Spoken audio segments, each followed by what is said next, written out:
Le jour de l'inauguration du mondial de l'automobile, le président de la République a été clair. Les comportements les plus contraires à la sécurité routière doivent être dénoncés et beaucoup plus lourdement sanctionnés. Quelques jours auparavant, Gilles de Robien, ministre des Transports, s'est engagé personnellement à améliorer son comportement de conducteur. Chargé maintenant de la sécurité, je suis moi-même beaucoup plus respectueux des textes, des panneaux, parce qu'on a, je crois que vous avez, on a valeur, excusez-moi le terme d'exemple, c'est-à-dire quelque part il y a un symbole. Si lui, alors, il ne suit pas les consignes qu'il donne aux autres, qui va le croire et qui va les suivre? Donc on a une obligation d'exemplarité. L'exemplarité. Nous avons voulu voir si la voiture du ministre respectait les règles élémentaires de la sécurité routière. Derrière les vitres teintées, il y a le ministre, son garde du corps et au volant son chauffeur. Première petite infraction, un dépassement par la droite.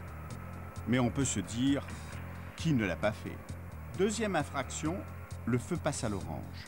Selon le code de la route, la voiture aurait dû s'arrêter, surtout celle d'un ministre. 2 heures plus tard, encore un feu orange et la voiture qui s'engage dans le carrefour. Mais à suivre un ministre toute une journée, même avec une caméra cachée, il arrive forcément un moment où l'on se fait remarquer. Non mais je voulais savoir qu'est-ce qu'il y a dedans. Bah oui, mais vous savez, vous prenez des risques en faisant ça. Pourquoi? Bah parce que, attendez, c'est une personnalité, de la c'est sécurité, nous. C'est qui? Alors moi, je vous fais interpeller et puis c'est tout, on en reste là. Vous avez les papiers? Et en effet, nous en resterons là, tout le monde ne peut pas se payer un officier de sécurité. Par contre, nous avons voulu savoir si la tolérance zéro s'applique bien à tout le monde. Nous avons alors placé une cocarde, une casquette de policier et donc un semblant de voiture officielle sur un passage piéton d'abord. Et ensuite, sur un axe route, les Champs-Élysées. Il n'a fallu que quelques minutes aux fonctionnaires de la préfecture de police pour la repérer. À l'évidence, la cocarde et la casquette placées sur le tableau de bord les intriguent.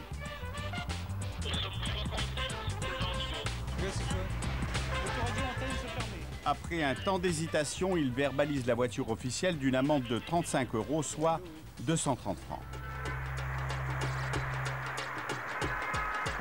Quel que soit l'endroit et que ce soit l'ordre des médecins, celui des avocats, le véhicule mal garé a toujours été verbalisé. A priori donc, aucun passe-droit, sauf peut-être pour ceux qui parviennent à faire sauter ces PV.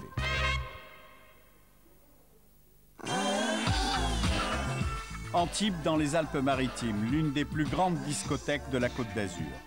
Pour sensibiliser les jeunes sur les dangers de l'alcool au volant, la prévention routière et la discothèque organisent des nuits capitaines de soirée. L'entrée est gratuite pour ceux qui ne boiront pas d'alcool. Si vous devenez capitaine de soirée, vous engagez d'une part à ramener les personnes qui sont avec vous et vous engagez à ne pas boire du tout de boissons alcoolisées. À la fin de la soirée, lorsque vous partez, on vous redonne les clés que si votre test d'alcoolémie qu'on vous fera subir est négatif. Ouais, non, il n'y a pas de souci. L'intention est bonne, mais l'efficacité de ces soirées n'est pas évidente. Les volontaires sont rarement ceux qui boivent le plus. La moitié, c'est des ivrognes, sauf ceux-là. Ceux-là, eux, ils boivent pas. Les entrées gratuites sont limitées ce soir. Ils sont moins d'une centaine à porter le bracelet de capitaine de soirée. Il y a à peu près, je sais pas, il doit y avoir 1000 personnes qui ont la voiture ce soir, je sais pas, 500. Et il y en a que 88 qui donnent les clés, donc il y en a beaucoup, à mon avis, qui rentreront bourrés ce soir. L'alcool au volant tue 7 personnes chaque jour en France. Malgré les campagnes de sensibilisation, les jeunes sont les premières victimes de ces accidents. D'année en année, ils sont de plus en plus nombreux à se tuer en sortant des boîtes de nuit. Avec toujours les mêmes responsables, l'alcool et une prise de risque excessive. En France, le taux d'alcool au volant ne doit pas dépasser 0,24 mg par litre d'air expiré. Pourtant, combien de ceux qui reprendront la route ce soir seront en mesure d'afficher un taux inférieur à celui autorisé par la loi?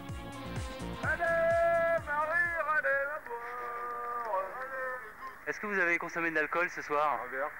Un verre? Roulez bourré, roulez. On a bu 2 verres de Sky. Eh, moi je me suis mis rond des blés, putain. Vous avez bu beaucoup? Un petit peu, on va dire, hein, quand même. Combien? 2, 3, 4, 5 litres, on va dire. Vous avez un peu bu ce soir? Vous vous sentez en état de conduire? Tout à fait. Complètement? Complètement. Il y a des gens qui arrivent à contrôler et des gens qui n'arrivent pas. Et vous arrivez? Sans problème, ouais. On a un ballon, on fait un test pour voir? Non. C'est anonyme, hein? Non. Vous voulez pas? Vous pensez que ça peut être positif? Ouais, ça va être positif, c'est sûr. Et vous prenez la voiture quand même? Et alors? Qu'est-ce qu'il fait? Mais putain, il conduit, les cons. Pourquoi? Eh ben, il est bourré. Vous pensez que vous êtes en état de conduire ce soir? Oui. Jusqu'à 4h59 et à 4h59, attends, mais tu crois que t'es plus en état? Ouais. Ah, si tu veux, là, c'est pas une question de prévention, c'est une question de qui peut le plus. Quoi. Vous voulez pas faire un petit test pour voir?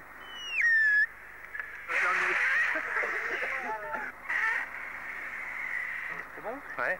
Oh la vache. Ouais, de toute façon, je sais très bien. Ça monte, ça monte. C'est jaune ou c'est vert là? Ça vire vert. Ouais, mais bon, il est plus jaune que vert. Hein. Non mais essaye pas de marchander. Il est vert foncé le bazar. Ouais mon pote. Ces couleurs-là, tu les as jamais vues, bah, c'est le contraire. Ah, vous êtes au-dessus de la barre là. Non. Arrête tes conneries. Hein? C'est pas vrai. En 2001, plus de 8000 personnes ont été tuées sur le réseau routier français et 26 000 grièvement blessées. Si le nombre d'accidents a diminué, ils sont en revanche de plus en plus graves. Ce sont les routes nationales et les départementales qui sont les plus meurtrières. Et pourtant, c'est là qu'il y a le plus de contrôle.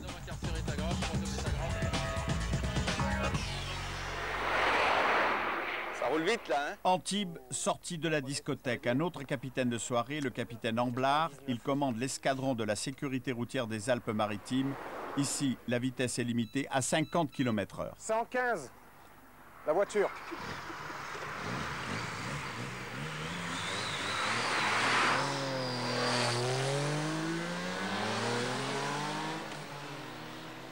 « 115 km/h à cet endroit-là, ça veut dire que sur la ligne droite, sur le bord de mer, cet automobiliste devait être certainement à une vitesse encore supérieure à celle qu'on peut constater.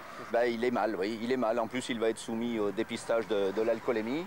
Et je souhaite pour lui que ce soit négatif, parce qu'alors là, ce serait encore beaucoup plus grave devant le tribunal. 115 km/h, vous faites l'objet d'une rétention immédiate de votre permis de conduire, monsieur. Vous venez avec moi, s'il vous plaît? Le conducteur est invité à souffler dans un éthylomètre embarqué dans le fourgon. 0,62, monsieur. 0,62, c'est plus du double du taux autorisé par la loi. 0,24. 0,62 mg par litre d'air expiré à l'éthylomètre. Donc là aussi, largement au-dessus de la dose autorisée. Pendant plusieurs mois, son permis de conduire va être déposé en préfecture.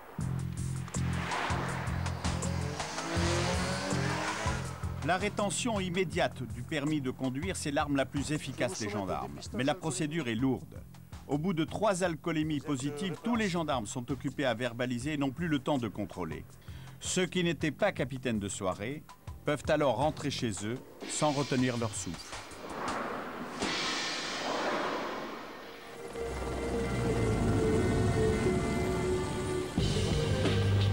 Les Alpes-Maritimes est le secteur de l'autoroute A8 qui va d'Aix-en-Provence à la frontière italienne. Une zone surveillée nuit et jour par les patrouilles de l'escadron de gendarmerie de Mandelieu. C'est une route qui est déjà très fréquentée, surtout aux heures de pointe. Une circulation qui normalement est limitée à plusieurs endroits à 70 km/h. On vient de passer un virage particulièrement meurtrier. Quand je dis meurtrier, c'est bien le mot, puisqu'on a déjà comptabilisé de nombreux tués dans ce virage-là. Donc ça ne pardonne pas. C'est l'une des routes les plus meurtrières de notre département. Un département qui a enregistré en 2001 plus de 4000 accidents et 107 morts. À elle seule, l'autoroute A8 concentre 100 000 véhicules par jour. Surnommée le périphérique de la Côte d'Azur, elle est l'autoroute la plus surveillée de France. 200 caméras observent son trafic 24 heures sur 24. Des caméras qui avaient enregistré ces accidents spectaculaires, des images chocs qui justifient les nombreux contrôles des gendarmes. Vous pouvez remarquer toutes les traces de véhicules qui ont été percutés, les plots en béton. Regardez, tout le long de ce virage, les glissières de sécurité sont régulièrement changées. Les panneaux, c'est quand même bien indiqué. On est toujours en zone de 70 km/h. Les gens savent que c'est surveillé, il n'y a pas de piège. Les gendarmes à l'interception sont sur le bord de la route. Tout est parfaitement visible et c'est pas pour ça que certains ne vont pas continuer à rouler vite. Pour contrôler les vitesses, les gendarmes installent sur le bord de la route un cinémomètre. Ce radar qui montre que peu de voitures roulent à moins de 70 km/h. Même là, sur le bord de la route, la présence du gendarme n'arrive pas à faire baisser la vitesse. C'est quand même surprenant, regardez. Regardez, zone 70 km/h, regardez celui-là sur la voie de gauche. Il n'est pas à 70 km/h. 4 véhicules qui se suivent, qui sont au-delà de la vitesse. 135 km/h. 135 km/h pour un cabriolet blanc. Un 100 NX Nissan blanc. 135. Elle est décapotée sur le dessus. Hein. C'est la patrouille moto qui part en chasse.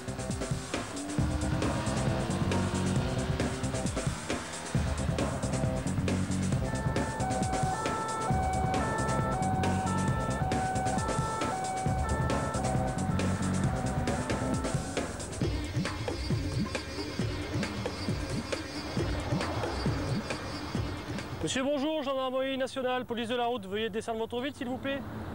Voilà monsieur, vous avez été contrôlé à la vitesse de 135 km/h dans le virage où c'est limité à 70. Vous avez votre permis, votre carte grise s'il vous plaît?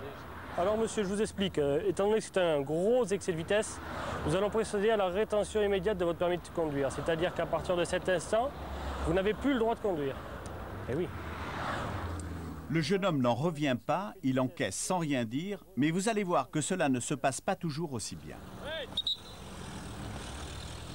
là c'est bon. La vitesse, Vadou? 134. 134 km/h. C'est une dame qui va certainement au travail. 70 km/h vitesse limitée, 134 km/h à notre appareil.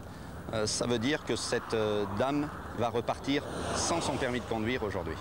Vous allez prendre soit un taxi pour rejoindre votre destination finale, soit vous appelez quelqu'un qui se fait accompagner d'une autre personne titulaire permis de conduire pour récupérer votre véhicule. La jeune femme choisit alors d'appeler quelqu'un, mais elle ne trouve personne. Bien sûr, madame. Attendez, je vous rappelle, je demande un peu d'indulgence parce que moi, le travail, c'est grasse, c'est nuit. Si je peux plus travailler, mais c'est la cata complète. Si vous avez réellement besoin de votre permis de conduire pour travailler, madame, eh bien, il faut modifier totalement votre façon de conduire. Hein, il ne faut pas inverser non plus la situation. Il faut que tu viennes. Et ensuite, il faut que tu te débrouilles pour récupérer la voiture. Ils veulent plus que je la conduise. J'ai dépassé la vitesse! Maintenant, tu dépêches pas! Calmez-vous, madame. Ce n'est pas nécessaire de vous mettre dans cet état-là. Personnellement, ça me gêne de voir des gens pleurer. J'ai vu dernièrement quelqu'un se mettre à genoux sur le bord de la route pour nous supplier de lui rendre son permis de conduire. Je vous demande de vouloir souffler, s'il vous plaît. Test négatif. Que vous arrêtiez des gens qui boivent, ça je le conçois tout à fait. Et des honnêtes gens qui roulent 2 fois plus vite que la vitesse maximum autorisée, madame, je suis d'accord. Là, beaucoup d'une délinquante routière, ce sont des gens comme ça qui occasionnent ou qui sont les victimes d'accidents de la route. Mais lorsque vous voyez des enfants sortir d'une voiture, eux pas trop blessés et des parents déchiquetés à l'avant, les larmes ne sont pas les mêmes et c'est des scènes qui sont insoutenables. Et malgré une carrière assez longue en gendarmerie, je ne m'y suis toujours pas habitué.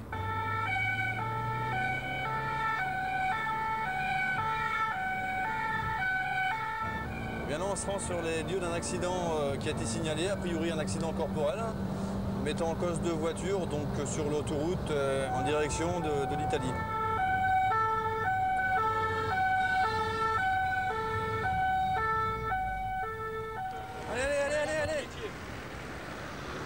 Allez. L'accident vient de se produire, les passagers sont déjà sortis des voitures. Et les blessés? Il y a des blessés?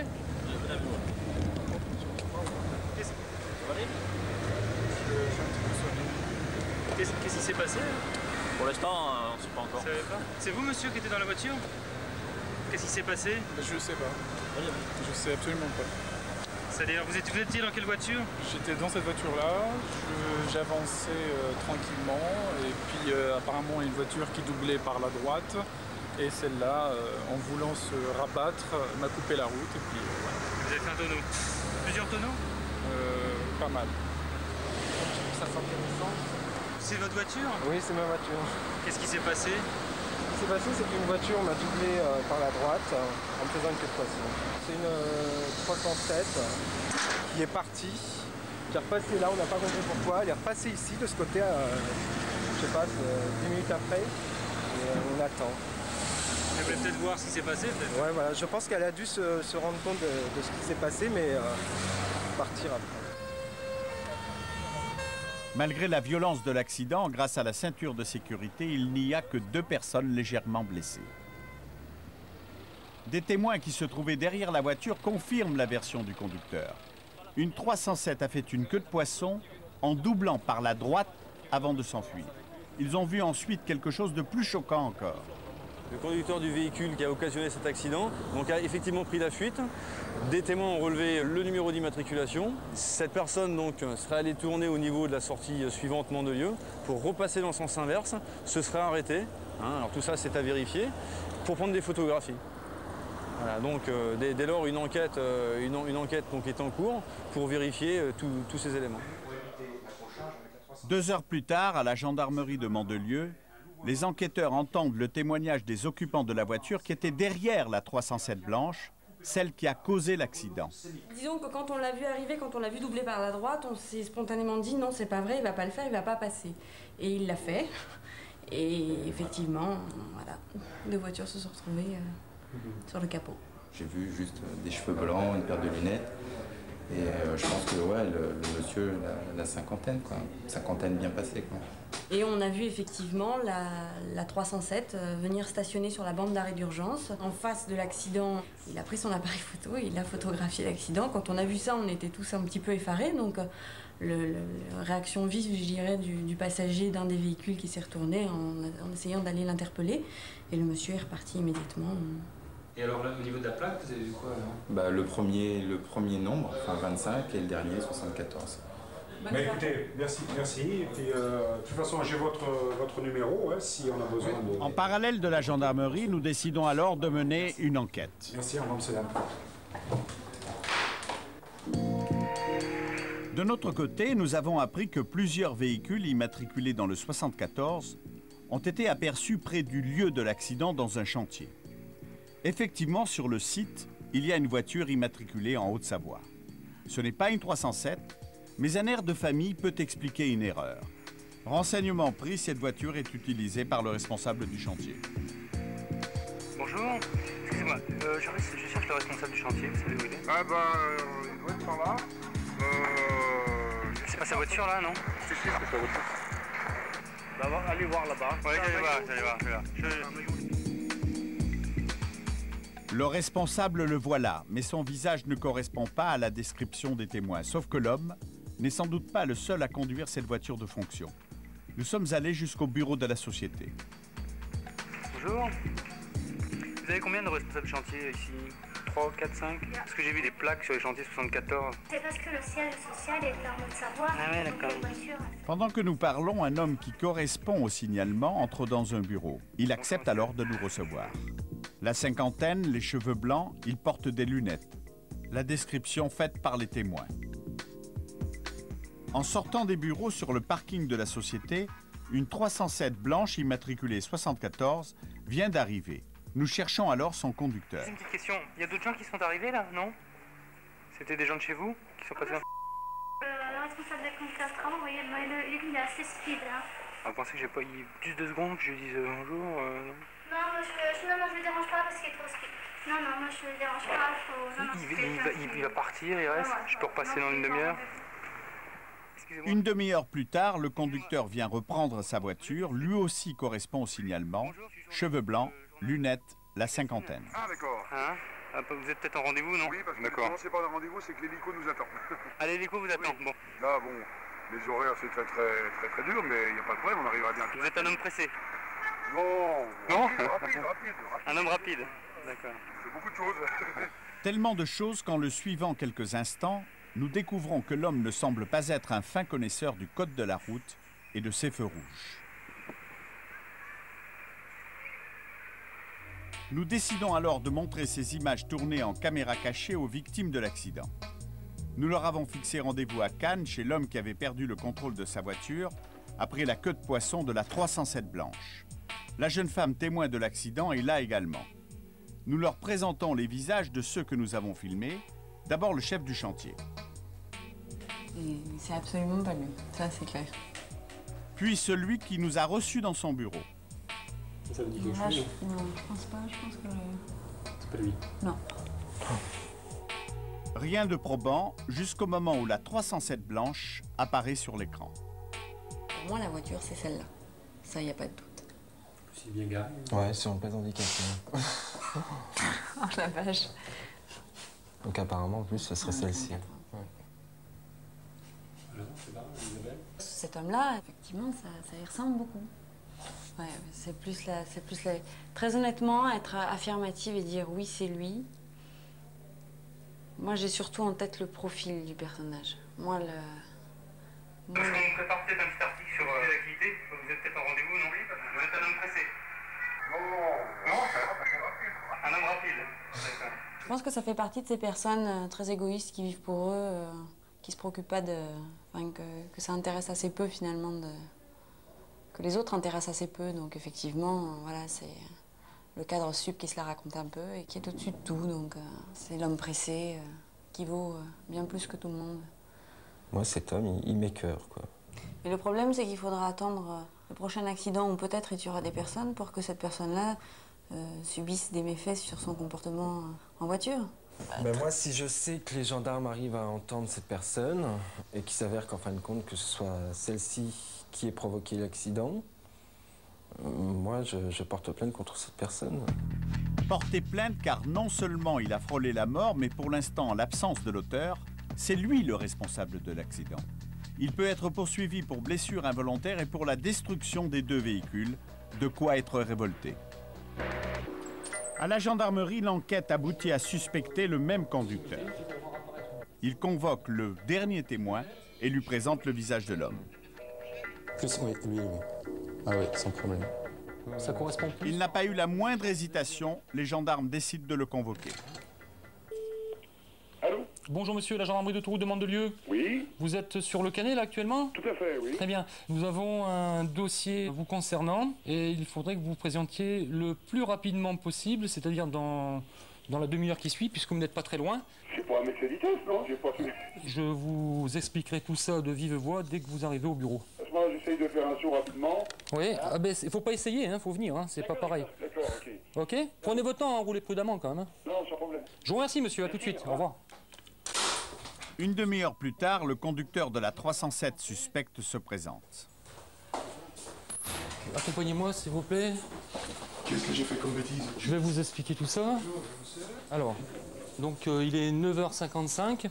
J'ai donc, je vous informe tout de suite, vous allez être placé en garde à vue sur ordre du procureur de la République dans le cadre d'une enquête judiciaire qui a pour objet un accident de la circulation sur l'autoroute qui est survenu le 30 août et dans lequel un véhicule a pris la fuite. Je vous explique. Hein. L'homme paraît étonné. Des investigations ont été menées jusqu'à présent et laisseraient penser que vous pourriez être le chauffeur qui ne s'est pas arrêté sur le lieu d'accident. Et là, il va falloir vous expliquer clairement sur toutes les questions que nous allons vous poser.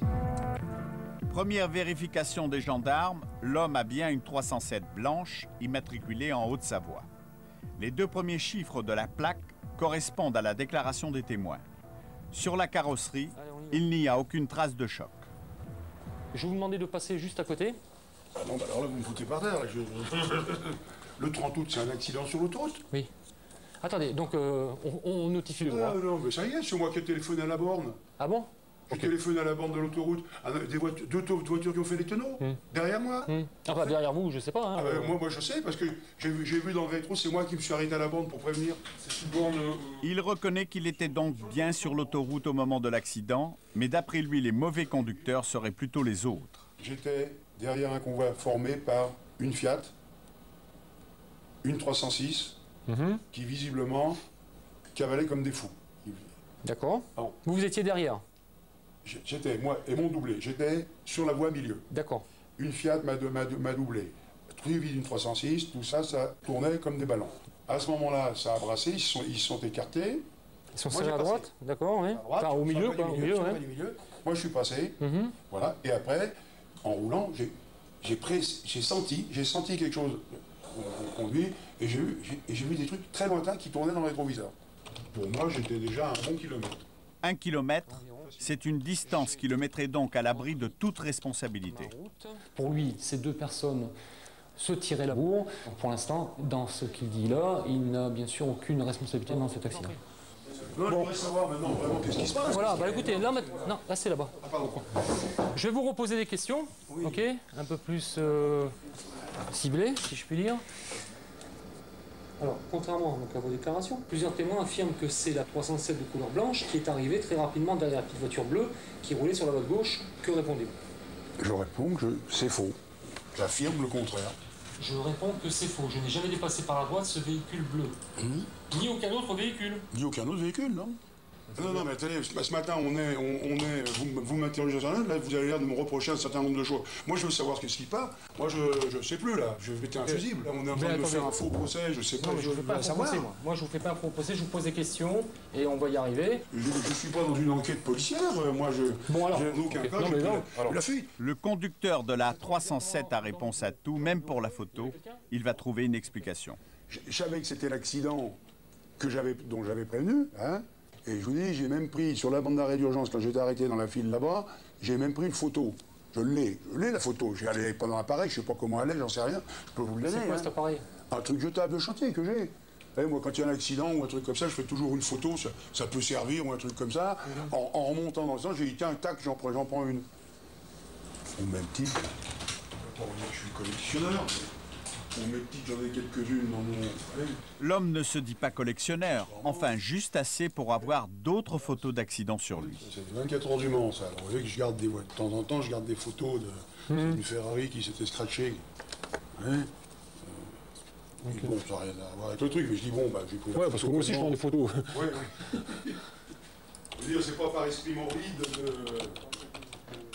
Pas d'esprit morbide n'empêche que son explication n'a convaincu ni les gendarmes, ni le procureur de la République qui décide que l'homme passera la nuit en cellule jusqu'à la fin de sa garde à vue. Il sera jugé pour délit de fuite, blessure involontaire, dépassement par la droite et queue de poisson. Il risque 5 ans de prison et la confiscation de son permis de conduire. C'est vrai que là, il doit se retrouver dans une situation très très bizarre pour lui, hein, parce que d'après lui, il n'a rien commis pour l'instant, hein, il n'a commis aucun accident, aucun délit de fuite. Et là, il se retrouve quand même dans un processus judiciaire qui, je pense, le dépasse un peu quand même. L'homme sera libéré le lendemain matin. Il sera convoqué devant le tribunal au mois de juin prochain pour son comportement dangereux. La brigade rapide d'intervention sur l'autoroute près de Mandelieu. Le chef Dominique Leclerc a été formé à la conduite à grande vitesse. C'est une voiture qui peut rouler jusqu'à combien? C'est une voiture qui prend les 230 km/h. 230 km/h, on est 100 km/h au-dessus de la limite. Personne ne roule à ces allures-là? Si, malheureusement si. Et étant de manière quotidienne sur l'autoroute, je peux dire qu'il y en a de plus en plus, hein, et que nous passons rarement un service sans engager une poursuite. Pour engager une poursuite, il ne faut pas attendre très longtemps. Il suffit aux gendarmes d'être vaguement cachés et après quelques dizaines de minutes, c'est une moto qui vient de passer à grande vitesse. Je crois qu'il doublait par la droite. Hein. Il fait beaucoup de bruit, mais c'est pas spécial. Mais doubler par la droite, c'est possible. Et là. 170, voilà, dépassement par la droite. Non, pas encore. Pas encore, ça va venir, ça suit pas. Là, il vous a pas vu? Non, non, vraiment pas trop. Enfin, ça le démange. S'il ne voit pas, il va se faire la voiture. Il hésite. Hein. Il va y aller. Wow! Ah ouais. Regarde. Et tout à droite, hein. Il double tout par la droite, c'est bon. Qu'est-ce qu'il fait là? Il double tout le monde par la droite. Hein. Bon, prends le numéro. C'est une nanas. Hein. Non. Il nous a pas vu encore, hein. Venez avec nous là. Vous nous suivez. Vous vous arrêtez là. Vous arrêtez là. Vous arrêtez. Oh, encore un con là. Peut-être là. Parce qu'il n'a pas dépassé à droite, il n'aura jamais dépassé de sa vie. Bon monsieur, coupez le moteur déjà. Il faudrait avoir les papiers de la machine, s'il vous plaît, votre permis de conduire. Il se passe que sur autoroute, comme autre part, on ne double pas par la droite. Ouais, on double pas par la droite. Motard ou pas motard. Le problème, si vous voulez, c'est qu'il y a un paquet de mecs qui sont au milieu, qui sont à droite. Non, mais regardez, ils sont pareils. Quand il y a trop de monde, il y a trop de monde. Hein. Vous n'allez pas aller plus vite que la moyenne. Donc on va vous dresser un procès verbal, on va vous expliquer le montant de l'amende. Et vous le savez très bien de toute façon. Vous reconnaissez l'infraction, monsieur, ou pas? Le motard prétend avoir oublié son permis de conduire. Le chef Leclerc vérifie alors auprès du fichier central qui lui signale une anomalie. Dites-moi, monsieur, vous avez le permis B? Non, que le permis auto. Et vous l'avez eu, le permis B? Vous l'avez déjà passé, le permis Oui, j'ai déjà passé. Ouais. Et pourquoi vous ne l'avez plus? Je l'ai plus. Pourquoi, pour quelle raison? Parce que j'ai eu un accident. Vous avez eu un accident? Ouais. Et suite à ça, on vous a retiré le permis? Ouais. Vous avez un accident pour quelle raison? Rien. Excusez-moi, attendez, on va aller ici parce que je... Mais c'est personnel. C'est personnel, hein? Ouais, très. Mais ça n'a rien à voir avec un problème de code de la route. Ah, j'ai du mal à comprendre. Non, ouais, moi aussi, ouais. J'ai eu beaucoup de mal. J'ai mis 5 ans pour le comprendre. Mais dans les grandes lignes, ça a trait à quoi? Un scooter. J'ai plus voulu retoucher une voiture de ma vie et j'ai attendu 5 ans pour pouvoir conduire un véhicule et j'ai passé mon permis moto. Un scooter qui avait le casque ici, il est descendu en trombe sur le côté droit, je l'ai pas vu, je me suis pris, on m'a foutu en tôle et tout, au total quoi. Ok. C'est que votre responsabilité a été avérée, non? Ouais, mais le problème c'est qu'ils ont voulu faire un exemple et je me suis fait avoir. Quoi. Ce que ne dit pas le motard, c'est qu'il a tué le conducteur au scooter qui avait 15 ans. C'était à un carrefour pas très loin d'ici il y a 5 ans. La victime avait été projetée à plus de 30 mètres. Et même si, d'après lui, il n'y avait pas d'infraction au code de la route, il avait malgré tout grillé un feu rouge. Ça fait beaucoup de bruit aussi, non? C'est la laine dedans qui manque un peu. Ça fait du bruit. La plaque minéralogique derrière n'est pas conforme. Vous doublez sur la droite et vous discutez tout. Et vous discutez tout. Bah ouais. Faut pas discuter quand on est en faute. Hein. Les gendarmes ont appliqué la loi, le motard est reparti avec 3 points en moins et une amende de 90 €. C'est surtout après la tombée de la nuit que certains automobilistes se croient tout permis. On a vu une voiture de sport, on l'a passée à très vive allure. La voiture de sport qu'ils ont repérée, c'est une Porsche. Il est à 190 là. Vas-y, mais gyrophare, on n'aura pas le temps de sortir. Les gendarmes lui font signe de les suivre. Les moustiques qui doivent être collés sur... Vous présentez les papiers de la voiture, monsieur, votre permis de conduire? Ouais. Vous savez à quelle vitesse vous étiez? Ah non, je ne sais pas du tout, j'avais la trousse. À 190 à mon compteur, on n'arrivait pas à vous rattraper.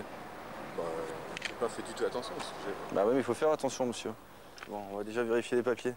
Vous avez tous les points sur votre permis? Comment? Vous avez tous les points? Ouais, pitié, je les ai tous. Non, mais essayez d'être cool parce que... Non, vous savez, on n'est pas payé pour être cool, en fait, on est payé pour stopper ce genre de comportement. Ce qu'on a constaté, c'est une infraction. Malgré tout. Alors c'est une amende, voilà, c'est une contravention. Je ne vous cache pas que j'ai eu la trouille. Bon, alors si vous avez eu la trouille, maintenant vous allez vous calmer, vous allez rentrer chez vous tranquillement. Donc c'est une contravention de 4e classe. C'est une amende que vous pouvez, si vous le souhaitez, payer sur le champ. Ouais, je vais le faire. 90 €, voilà, et qui n'entraîne pas au jour d'aujourd'hui, pas encore, bien malheureusement, de retrait de points sur le permis de conduire. Voilà. Hein? 90 € seulement parce que l'infraction n'a pas été relevée avec un radar. Les gendarmes verbalisent simplement une vitesse excessive. Pas de quoi inquiéter ce collectionneur de belles voitures. Vous en avez eu combien, monsieur? 4. 4? C'est une passion, si je puis me permettre, c'est une poisson qui doit coûter cher quand même. Ouais, mais bon, je suis pas smicard, mais je suis pas milliardaire. Il faut voir les choses. Moi, je suis passionné de voiture. C'est pas pour afficher un rang social. Dès que je la vois déjà, et même quand je prononce le mot, c'est Ferrari. Déjà. Alors vous avez le stylo Ferrari, le sac Ferrari, le pendentif Ferrari, la montre Ferrari. Vous êtes un fanatique de Ferrari. Et quand on est fan, il n'y a pas de limite.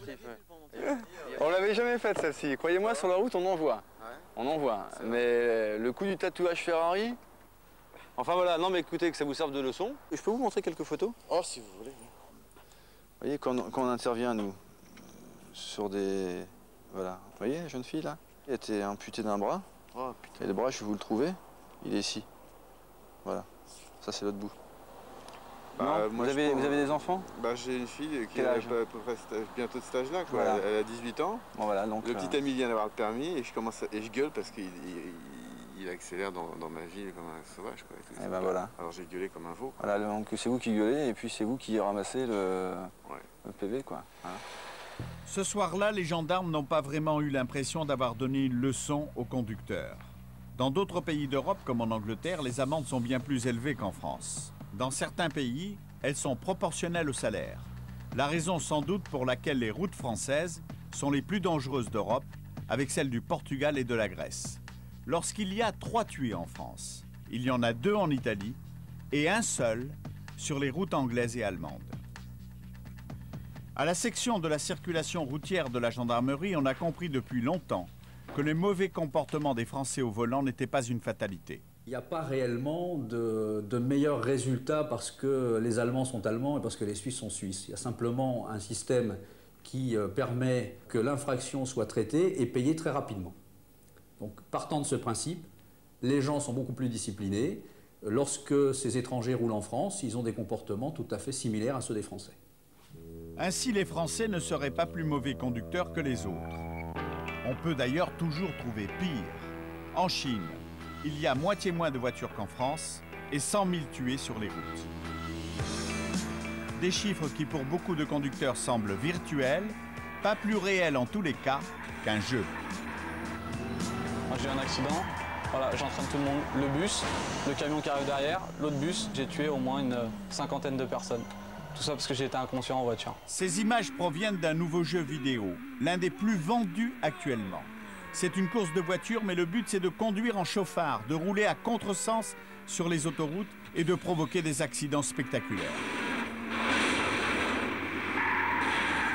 Tout ce qui est illégal à faire dans la vraie vie, c'est à faire dans le jeu.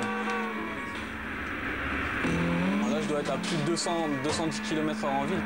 Les voitures elles me font des appels de phare comme si on les avait en face. En fait, il faut aller très très vite. Seulement entre les voitures, c'est être en danger public. On traverse des carrefours, on grille les feux. C'est très très bien fait. Mais c'est très très dangereux aussi. Voilà pourquoi. Là, nous ne sommes plus dans un jeu, mais sur les bords de la Seine à Saint-Denis, où plusieurs conducteurs viennent de jouer leur vie et celle des autres.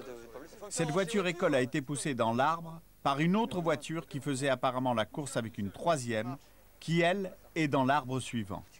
Le deuxième conducteur qui participait à cette course a, lui, pris la fuite. Le choc a été extrêmement violent. Il s'en est fallu de peu pour que voiture et passagers ne tombent dans la Seine. Le jeune homme qui conduisait cette voiture est légèrement blessé, mais ses jambes sont coincées. Le conducteur de l'auto-école est dans un état grave avec de nombreuses fractures et une hémorragie. Donc là, on va amarrer quand même la voiture, parce que regardez, elle est en équilibre. Donc on va amarrer la voiture pour éviter qu'elle chavire pendant la sortie de la victime. Vu la violence du choc, vous pouvez voir, hein, avec les poteaux par terre, l'état des véhicules. C'est une route où les gens roulent très vite, puisque comme vous pouvez le voir, c'est une belle ligne droite. Il n'y a aucun ralentisseur, donc il n'y a aucun moyen de freiner la vitesse des véhicules. Tu fais un bilan dessus, tu fais un bilan avec une fiche bilan. Allez, montez, monsieur, merci. Le passager de la voiture qui faisait sans doute la course est presque indemne, seulement énervé. Rentre. Encore là, ils ont eu de la chance, parce que celui-ci aurait très bien pu tomber dans la Seine. D'ailleurs, en face, il y a quelques temps, il y a un véhicule qui est tombé en Seine et le conducteur a été noyé. Sur la tête de ma mère, j'ai failli aller dans la Seine. Vous alliez dans quel sens, vous? Là-bas. En direction d'Épinay? Ouais, après... Le jeune homme interrogé par la police se rend compte qu'il vaut mieux ne pas trop en dire. Non. Vous avez doublé l'auto-école? Je sais pas. Je crois qu'on a essayé de doubler. Et l'autre, là, il nous a emmenés vers le côté gauche. Et au dernier moment, lui, il nous a doublé, je crois. Mon copain, il a essayé de revenir par là. Et il y avait l'autre 206, je crois. Et on est parti. Mais c'est l'autre, il s'est sauvé. L'autre, il l'a vu. Si nous avons bien compris, il semble donc que l'on se soit retrouvé avec 3 voitures de front, le jeune homme préférant faire porter le chapeau à celui qui, évidemment, s'est enfui. Le conducteur de l'auto-école, lui, va s'en sortir malgré ses 9 fractures, mais il ne remarchera pas avant plusieurs mois. Il ne pourra pas demander réparation si la police ne parvient pas à trouver les responsables. Bon, je ne pense pas que la police les retrouve. S'il n'y a pas de témoins pour décrire, donner leur plaque d'immatriculation, il y a peu de chances pour qu'on les retrouve. En 2001, persuadés qu'il y aurait une large amnistie après l'élection présidentielle, les automobilistes se sont lâchés. Résultat, 70% de tués en plus à Paris. On pourrait croire alors que cette année, faute d'élection, il n'y aurait aucun pardon et donc des conducteurs plus raisonnables, plus prudents. Eh bien pas du tout. Il suffit de se poster sur n'importe quel carrefour et d'observer. Le résultat donne la chair de poule.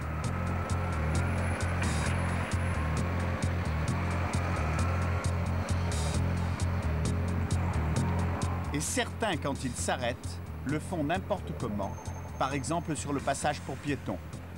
Il faut dire que cette conductrice est très occupée. Nous la suivons depuis plus de 5 minutes et elle s'est concentrée sur son portable plutôt que sur son volant. Les feux rouges ne semblent pas la concerner. Seul compte son portable qu'elle prend la précaution de cacher lorsqu'elle croise des policiers. Et tout de suite après, elle reprend ses mauvaises habitudes.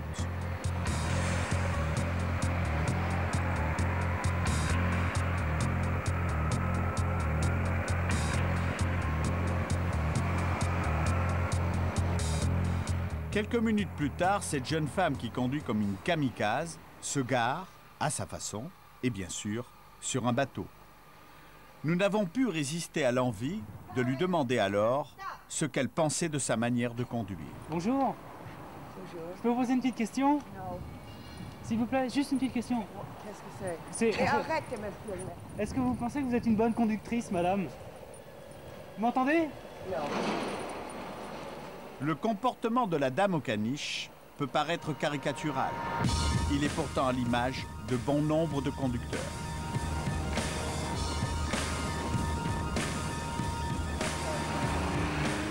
Du coup, un tué de la circulation sur 3 à Paris est un piéton. Autant dire que traverser une rue à Paris réclame attention et prudence. Des conducteurs pressés qui prennent le risque de perdre leur permis, il y en a énormément.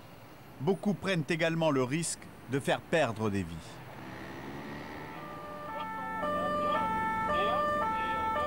Nous sommes avec les policiers du service central des accidents. 15 rue Liancourt sur le 14e pour un AVP grave, piéton renversé par véhicule. AVP, c'est-à-dire accident sur la voie publique. C'est une dame âgée qui s'est fait renverser par ce camion poubelle. Les urgentistes du SAMU viennent de la dégager des roues du camion. Son état est très grave.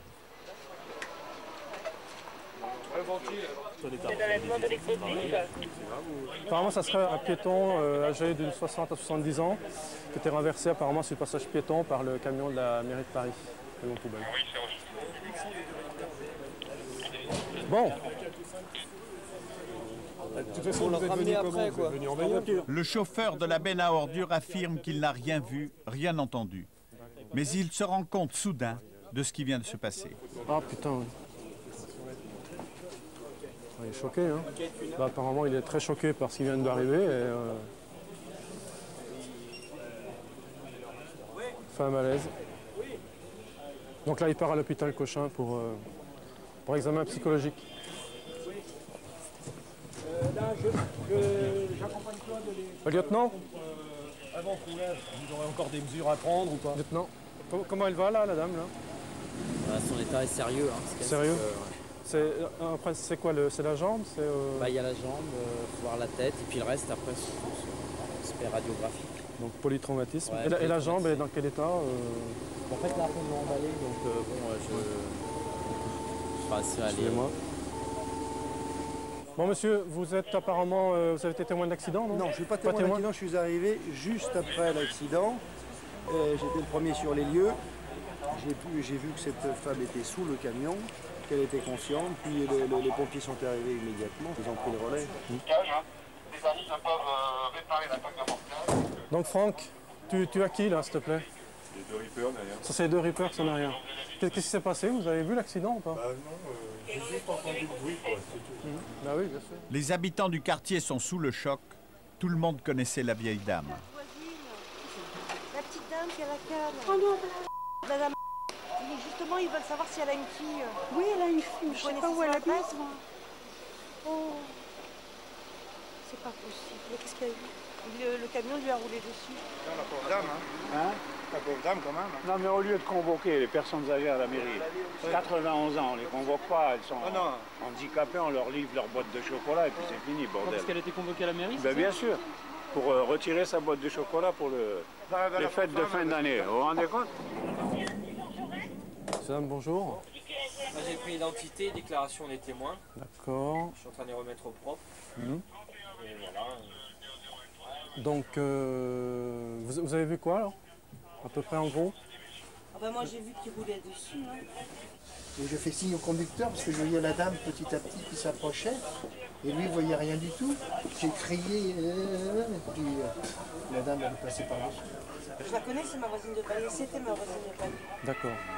L'ambulance emmène la vieille dame aux urgences. Son état est inquiétant. Dans le camion, tu le mettras là. Les policiers essaient de comprendre comment le chauffeur de la benne a pu ne pas la voir lorsqu'elle s'est engagée sur le passage pour piétons. Vous voyez là, quand mon collègue qui se trouve dans l'angle mort, donc debout, angle mort avant droit du camion, il est quand même perçu par le rétroviseur de pare-brise. Seulement le chauffeur a 6 rétroviseurs à surveiller et en plus un écran vidéo. Donc la caméra là c'est pour avoir une vue sur l'arrière de la benne. Ça fait beaucoup de choses à regarder. Je dirais même que ça fait un peu trop. C'est l'audition du chauffeur qui devrait leur permettre de comprendre ce qui s'est exactement passé. Ce qu'ils savent, c'est que les piétons victimes des automobilistes sont d'abord des personnes âgées. Camion benne de la ville de Paris qui a roulé sur une mamie. Une de plus, hein, n'est-ce pas? Décidément. En ce moment, c'est la série. Hein. Ça va, monsieur? Mieux? Ouais. Là, vous vous sentez comment? En état de... Vous allez pouvoir me raconter ce qui s'est passé? Oui. Oui. Il m'a raconté. L'an dernier, à Paris, 21 piétons âgés de plus de 60 ans ont été tués par des voitures. Oui, monsieur, c'est ça, un accident, c'est une petite inattention et... Fais attention. Bah oui, mais... En fait, c'est une accumulation d'incidents qui a rendu le chauffeur moins attentif. On lui avait remplacé son camion habituel en panne par un plus ancien et une voiture mal garée l'avait obligé à changer d'itinéraire. Et du coup, il avait pris beaucoup de retard. Ah, là, déjà au départ, vous partez avec une demi-heure de retard. Donc, est-ce que cette demi-heure de retard vous est préjudiciable de la collecte, là, c'est-à-dire Ah oui, si on part une demi-heure de retard, c'est sûr que... C'est-à-dire que là, il vous reste 2 heures, donc pour traiter les ordures, vous n'aurez pas pu tout faire toute votre tournée, d'accord? Est-ce que vous avez des nouvelles de la dame? Oui, donc son état de santé est quand même relativement grave.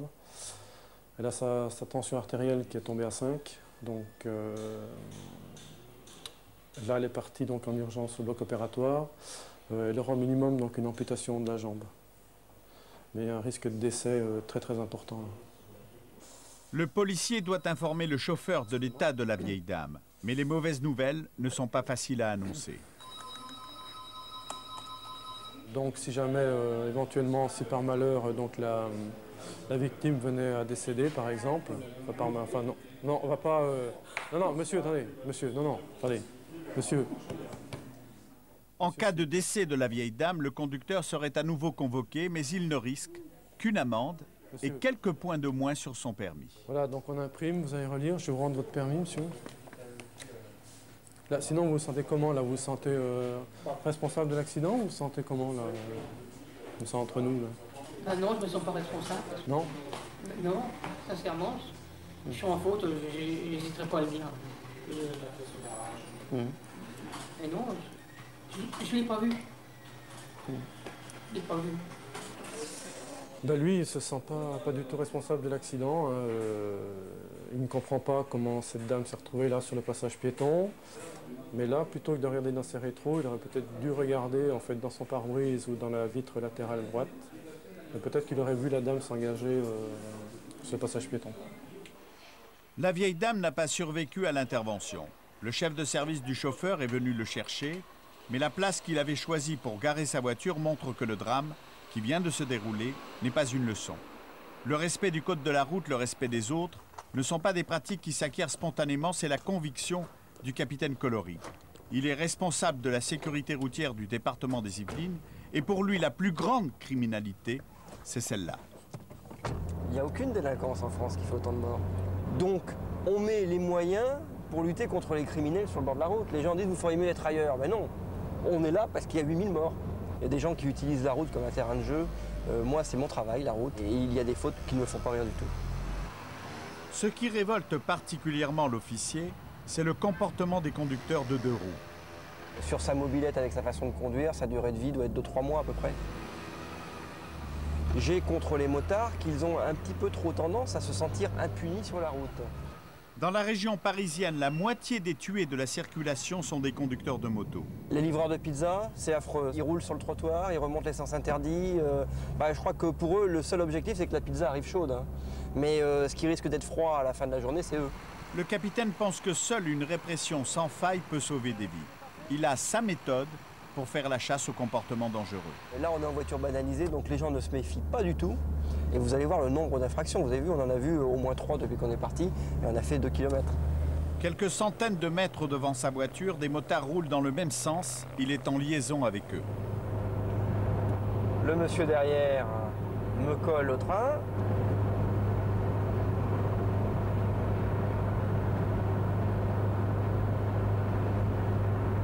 L'Opel Zafira, il ne ralentit pas du tout pour respecter les distances de sécurité. Il se colle à la voiture qui est devant lui pour forcer la voiture qui est devant lui à se rabattre rapidement. On va signaler l'Opel Zafira au motard. Derrière vous, une Opel Zafira verte, foncée.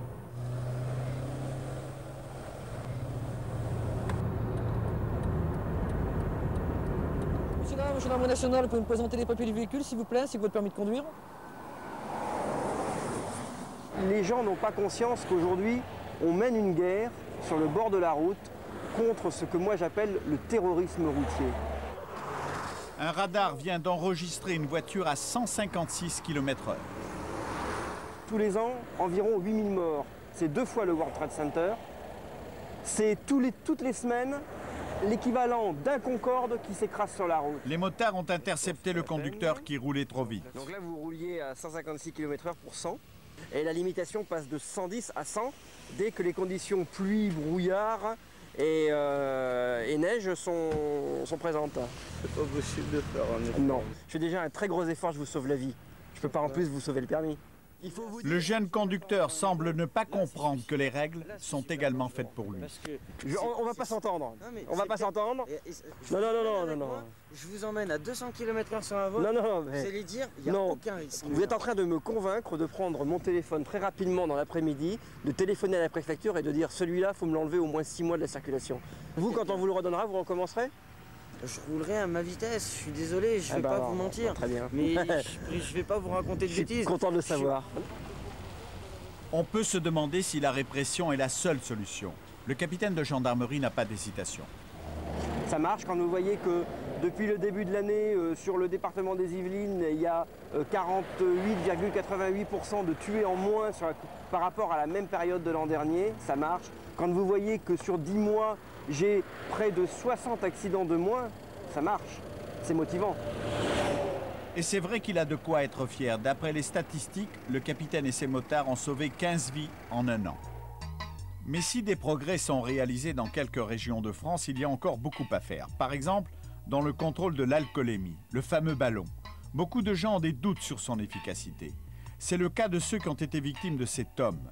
Il y a un an, il a tué en perdant le contrôle de sa voiture sur la Nationale 5, près de Dijon. Jusqu'à maintenant, il n'a pas été jugé. Personne ne lui a retiré son permis, il conduit. Il y a un an donc, vers 13h un vendredi, il est parti de la même façon, mais il s'est arrêté chez un ami pour déjeuner. En guise d'apéritif, il boit 2 whisky. Il affirmera n'avoir rien bu d'autre pendant le repas. Pourtant, vers 17h, à la tombée de la nuit, quand il reprend sa voiture pour rentrer chez lui, il n'est pas en état de conduire.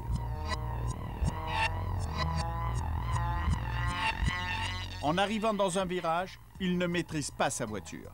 Il en perd le contrôle, il donne un coup de volant trop brutal et percute la voiture de Gabriel Libert, un père de 3 enfants, qui rentrait seul de son travail. Le chauffard prétend ne se souvenir de rien. La femme de Gabriel Libert, Béatrice, était enceinte de leur 4e enfant au moment des faits. Elle n'a rien oublié. En fait, c'était un vendredi 14 décembre. Mon mari a accompagné les filles à l'école et la dernière phrase que je lui ai dite, c'était à ce soir.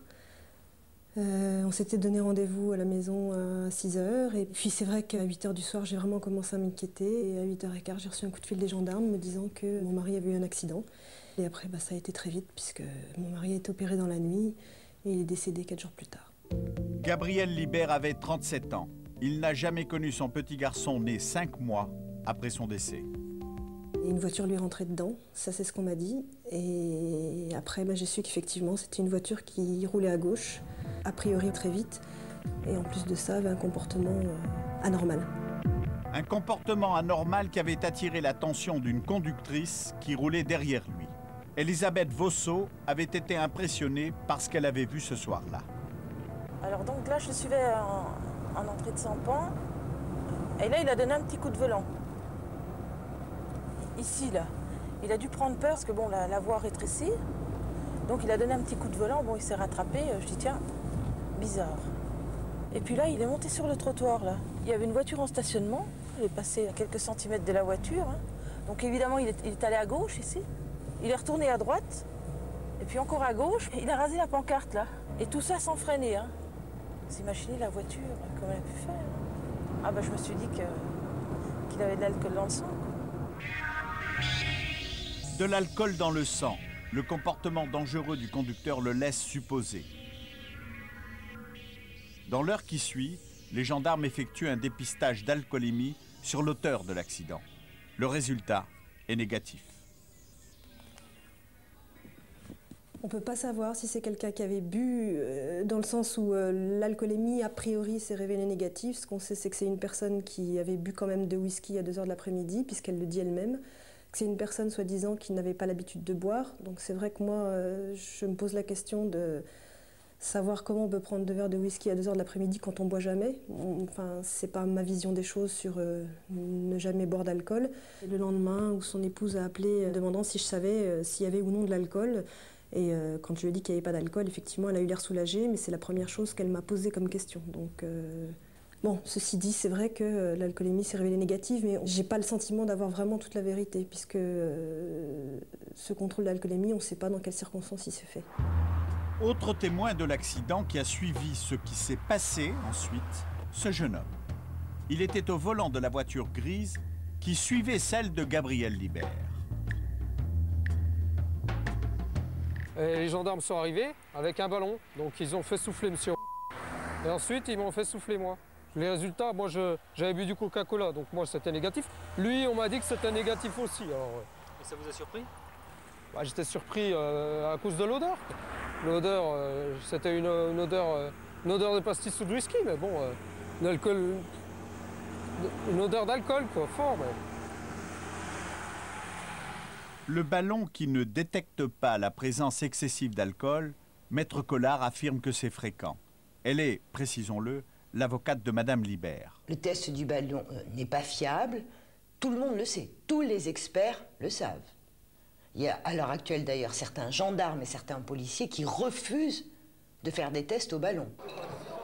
Eh bien, nous avons décidé de vérifier avec les mêmes ballons que ceux des gendarmes. Alors ce que j'ai bu, ça fait 3 litres de bière, 18 ans. Je crois que j'ai bu des petits chipots. Et avant de venir, on a bu une bouteille de rouge à 2.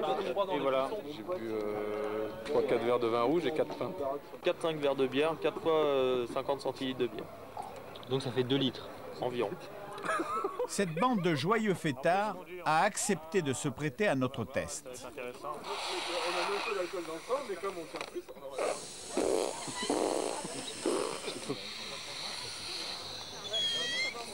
Alors jaune, ça veut dire que je peux prendre le volant. La limite est dépassée lorsque les cristaux jaunes du filtre deviennent verts dans la partie supérieure. Le test est négatif. Donc j'ai le droit de conduire. Suivant le test, j'ai le droit de conduire. Ouais, j'ai l'impression. Le premier test est négatif. Pour le deuxième, rien ne se passe. Ça marche jamais avec moi, ce truc. Non, c'est vrai. Hein. Limite, voilà, je vais y aller. Ouais, plein de bourre, alors j'y vais. Je vais prendre la bagnole et j'y vais. Donc ça donne quoi? Non, c'est en dessous du trait, on le voit bien. Hein. C'est négatif. Mais j'ai jamais soufflé en fait, c'est la première fois que je souffle et effectivement c'est pas fiable. Il y a ton du tout. Quoi. Et là, avec tout ce que tu as bu, ça t'empêche pas de prendre le volant. Voilà, le problème c'est ça. Je dépasse pas, même sur l'autoroute, je dépasse pas les 110, 120. Parce que là, tu vas prendre l'autoroute? Ouais. Le périph', autoroute et... Non mais ça va, je fais pas super bourré aussi quoi. Et je suis négatif au test du ballon. C'est la prévention routière tout ça. Depuis des années, le professeur Go fait partie de ceux qui se battent contre l'alcool au volant. Dans les contrôles d'alcoolémie, il y a un scandale, c'est de continuer à utiliser les ballons. Parce qu'on sait qu'en laboratoire, ça marche bien, mais dans les conditions réelles d'utilisation, le froid, l'hiver, les phares d'un véhicule de police pour contrôler un changement de couleur, l'interprétation est difficile. Le résultat, il y a 2 fois moins de tests positifs avec le ballon qu'avec l'éthylotest électronique. On est donc dans une situation scandaleuse puisqu'il n'y a pas d'égalité des citoyens devant la loi. Plus sérieusement qu'à la sortie d'un bar, nous avons voulu vérifier dans de bonnes conditions les réactions des ballons et des éthylotests en fonction de doses précises d'alcool absorbé. Nos 2 cobayes, un homme de 37 ans, 1,80 m pour 80 kg, et une femme de 25 ans, 1,60 m et 50 kg. Nous leur avons fait partager à égalité une bouteille de vin, 37 centilitres et demi chacun. Chacun a également mangé normalement.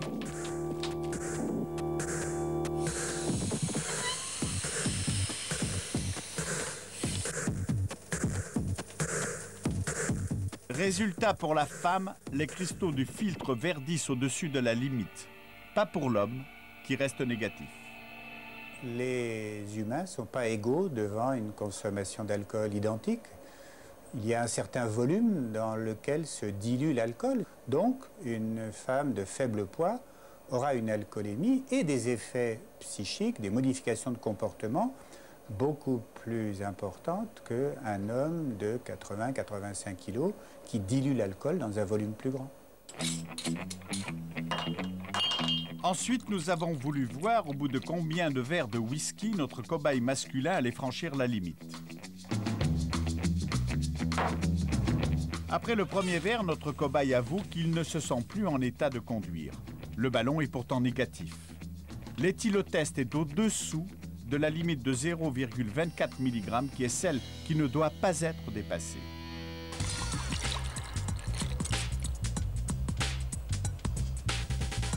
Un deuxième verre et l'éthylotest est formel, positif. Par contre, côté ballon, on ne voit rien. Le test semble négatif, en tout cas rien de très convaincant. Je dis depuis 85 qu'il faut supprimer le ballon et on va arriver à supprimer le ballon. J'aurais donc réussi, après une vingtaine d'années d'explications pour tenter de convaincre les décideurs publics que c'est un bon investissement d'acheter des éthylotests électroniques. Palais de justice de Dijon, le jour où l'homme qui a tué Gabriel Libert va être enfin jugé. Vous appréhendez pas le moment où vous allez le voir? Pourquoi? Parce que en même temps j'ai envie de le voir et en même temps j'ai peur aussi de mes réactions. J'ai un peu peur d'avoir envie d'être... ça va me faire remonter plein de choses, ça va me faire visualiser l'accident, ce que j'ai toujours imaginé depuis 9 mois, donc c'est vrai que j'appréhende. Elle ne le connaît pas, pourtant c'est lui qui attend maintenant près de la porte. En fait, avec son test du ballon négatif, il sait qu'il ne risque pas grand-chose. Béatrice Libert souhaite que le tribunal décide un supplément d'enquête pour que ce test négatif ne fasse pas pencher la balance. Pendant l'audience, le procureur de la République n'a demandé que 5 mois de prison avec sursis. Il y a une décision qui sera rendue le 29 octobre pour savoir si le supplément d'information ou pas aura lieu. Et puis la mauvaise foi caractérisée. Parce que lui n'a rien dit, lui il a une tête, on l'a vu tout à l'heure, il a une tête, je ne qualifierais pas la tête qu'il a, mais il n'a rien dit, il n'y a pas eu un mot, pas un geste. Par contre son avocat estime qu'il n'y a pas eu de faute. Bon, je sais bien qu'il fait son boulot, mais je ne sais pas comment on peut se regarder en face dans la glace en racontant des inepties. Elle a complètement raison d'être écœurée. Est-ce que c'est classique? J'ai envie de vous dire que C'est malheureusement relativement habituel qu'on ait des réquisitions de ce type, mais qu'il ne faut pas non plus oublier de dire qu'il y a quand même une réelle prise de conscience de la magistrature en règle générale, et qu'aujourd'hui, dans certains cas, ne serait-ce que lorsqu'il y a mort avec excès de vitesse, il y a de la prison ferme. Donc je pense que dans le cas spécifique de Madame Libert, les réquisitions du parquet sont scandaleuses. Ce qui ne veut pas dire que le tribunal les suivra. Le procureur n'avait demandé que 5 mois avec sursis. L'homme a été condamné à 10 mois de prison avec sursis. La prise de conscience des dangers de l'alcool se fera sans doute par la répression. Mais certains pensent qu'ils peuvent aussi apporter leur contribution, comme cette boîte de nuit de Tours qui a accepté que des jeunes victimes viennent témoigner. Cindy, tu peux te présenter et puis tu peux dire ce que tu as à dire. Cindy va lire la lettre qu'une de ses amies morte dans un accident aurait pu écrire à sa mère. Je suis allée à une soirée, maman, et je me suis souvenue de ce que tu m'avais dit. Tu m'avais dit de ne pas boire, maman. Alors, je n'ai pas bu. Maintenant, tout le monde prend le volant.